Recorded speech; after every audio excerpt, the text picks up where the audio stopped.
I'm Neil McRae. I work at BT and a few other random places, and I've been involved from UKNOF from the start. And this topic came up at I'm on the PC. This topic came up at one of the programme committees. I thought, yeah, that's a great topic to do. I can do that. And then I tried to write the slides and found out it was a lot harder than I thought, which probably highlights the challenge. Yeah, I got your gag in early, Will. You just saw it. So I've been involved in the internet almost 20 years as an employee, and probably longer as a pain in the arse. But for me, as a technical person, I'm more of a technical manager than a doer these days, sadly. The value of these organisations is often underplayed, particularly in organisations, and particularly in large organisations like the ones I've mostly worked for. You guys all made it here, so you've obviously figured out how to convince your boss to be here, which is great, and it's great to see 1/3 of the audience are people who are new here.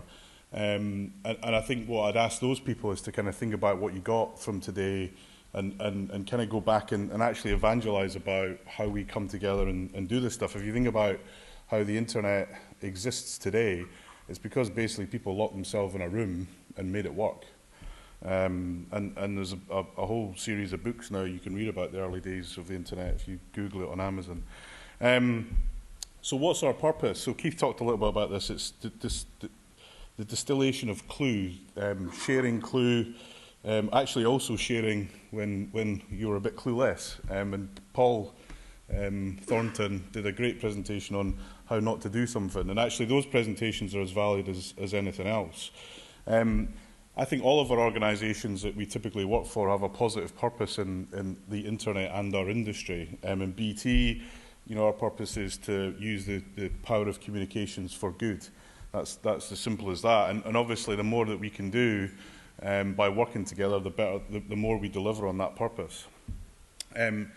So this is kind of a slide for people who can't make it here, maybe. And actually, anyone who wants to input to this, I'd love to get it. As I said, I thought this would be easier, and it was actually a lot more difficult than I thought. But, I mean, why do you want to come here, other than the beer after the show?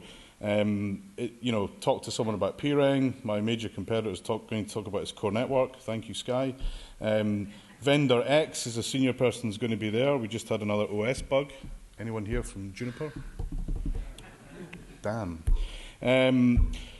Get some feedback about a new idea or inputs into a particular problem. We've seen that be very successful. We did a presentation, or Rob, one of my colleagues, did a presentation on segment routing where we got some input to it that was actually very useful. And then work on a standard. So, I don't know how many talks we've had on IPv6 here, and finally we're getting there this year, I promise. And then also, your organisations do lots of different things, and many of us actually have got no idea what they do, or what the capability of those organisations are. And if you can kind of portray that in a kind of technical method, it can be a good way of sharing what your organisation can do. And then also, if many people have maybe the wrong view about your organisation. Oh, these guys are idiots. But actually come up, present, prove them that you actually know what you're doing, and generate demand for your organisation. There is a but, though. If you come up and do a bad job, that might not go so well. But I've managed it somehow. So you turn up, you listen to a load of great presentations, and then what do you do with that information?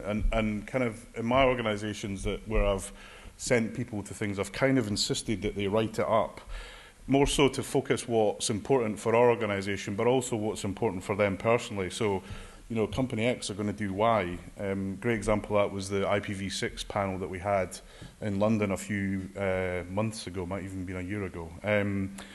Vendor X, usually Fergus, has a new optic that will save us loads of money. You'd be amazed how many people walk away from a meeting like this with a new thing in their pocket that actually translates to real money.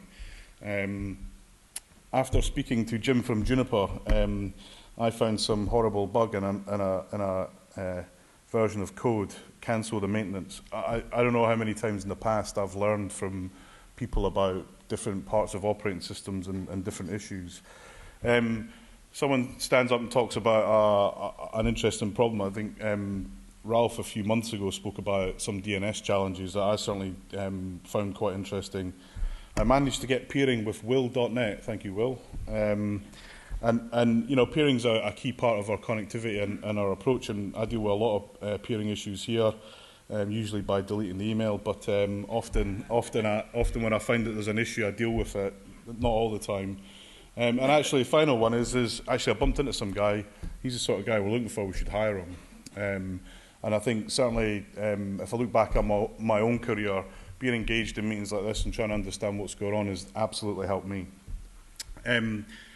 Okay, so you've come, you've maybe seen a few people, met a few people, wrote in a report, and everyone's happy. But actually, how do you take it further? If you think of Google for a minute. Many people think of Google as a search engine. I think of Google as a development house that just continually push out new ideas. And they do a lot of that by working with people and presenting, not all of it, but certainly some of it.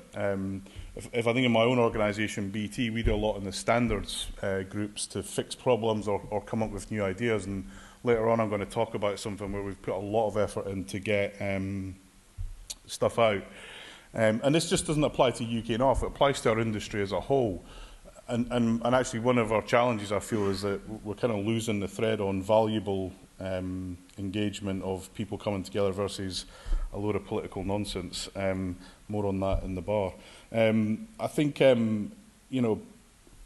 there's too many people in our industry think they're a network expert because they can put a config on a Cisco box.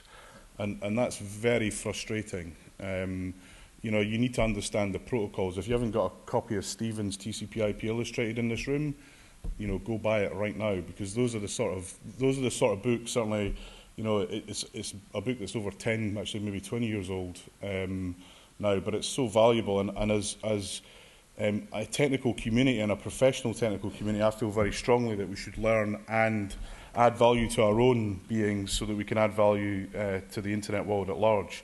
And sometimes it's really easy to create something that's technical or solves a problem. We're all bedroom coders, most of us, but actually working with people to do much more than that, to actually give it momentum and probably a bit of a boost, I think is something. I worked many years ago on the NetBSD project, and I learned things there that even today I find hugely valuable on how to work and build something in a collaborative market. And we've all done show IP BGP a million times, sadly. And then also add value to what your organisation does. There's a PDF that says it does X, but it does X, Y, and Z as well. Quite often you find out details about products or capabilities that, crikey, I didn't know it did that. In fact, I think there's a presentation from Virgin in the early days where they talked about certain things they could do that I had no idea they could do. If you think about it from an organisation point of view, but also think about it quite selfishly about your own career. Some of us are quite young, and some of us are Keith. That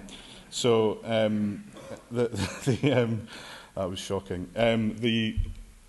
Again, participation in the industry to showcase your own capability. 20 years ago, if you'd asked me if I'd be the chief architect of BT, I think everyone in this room would have fell about laughing. Here I am. And I certainly feel I owe a lot of credit to that, to being a participant in the wider industry.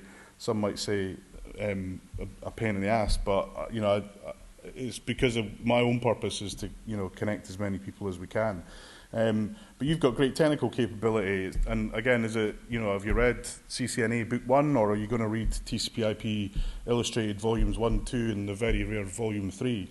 Do you want to be a config monkey? Oh my God, log in, show IP BGP neighbor, blah blah blah, right?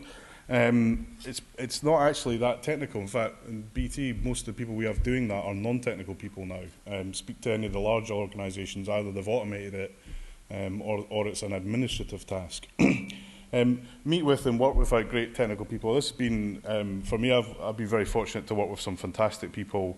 I've been, in the early days I used to go to UKNOF'S, been to NANOG, this forum, many other great forums where I've worked with some fantastic people. And also invest some of your own time. What is it that interests you? Do you know why it interests you? What can you do in your own time? Because then you're largely your own boss. And then take that time and use it with other people. And kind of, if I think about this presentation, I'd love to get more insight as to what people think should be in this, and keep this as a fresh document on the UKNOF website, and use it for other industry gatherings. Whoop. And that was it. I meant to add a question slide, but I clearly forgot. Any questions? So I think in summary, be focused on a purpose. Figure out, in that purpose, how you can add to what's going on, or just focus on a problem that you've got. How can you work with people? And I know sometimes that's difficult because we're competitors and legal says we can't talk about it and blah, blah, blah. But honestly, I think you can find ways through that if you kind of push the envelope. So with that in mind, I'll take any questions or feedback or input, hopefully useful. Hold on, here comes Will. Data centre.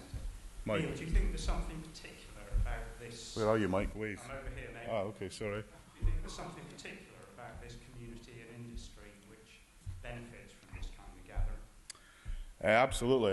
So I was very fortunate. A few years ago, I was able to do an MBA out in the US, and I met. The reason for doing that, actually, my own personal reason, was to figure out what other industries do to solve problems.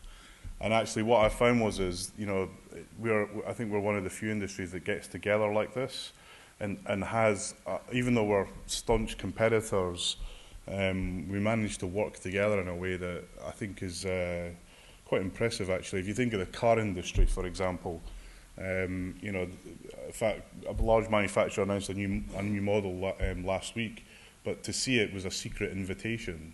I think there is a level of, I think we're united on the purpose, which is to get connectivity out there, ultimately. I mean, I think there are some areas where, without sort of this kind of consensual approach, you can't actually get things done at all. Absolutely, yeah. Totally agree. Questions? Will had one, sorry. Just to follow up on that, yeah. So you started off with how to get your boss to send you to UKNOF, and there's a lot of small and medium businesses here and actual people that run them. And one of the big advantages that I find that people also get from these meetings that you sort of touched on is the ability to actually buy stuff. Yeah, absolutely. Yeah. Because, I mean, you start out in this industry and you go to a conference and you're like 20 and some sales guy comes up to you trying to sell things, you're like, ew, there's someone in sales, it's disgusting. Yeah.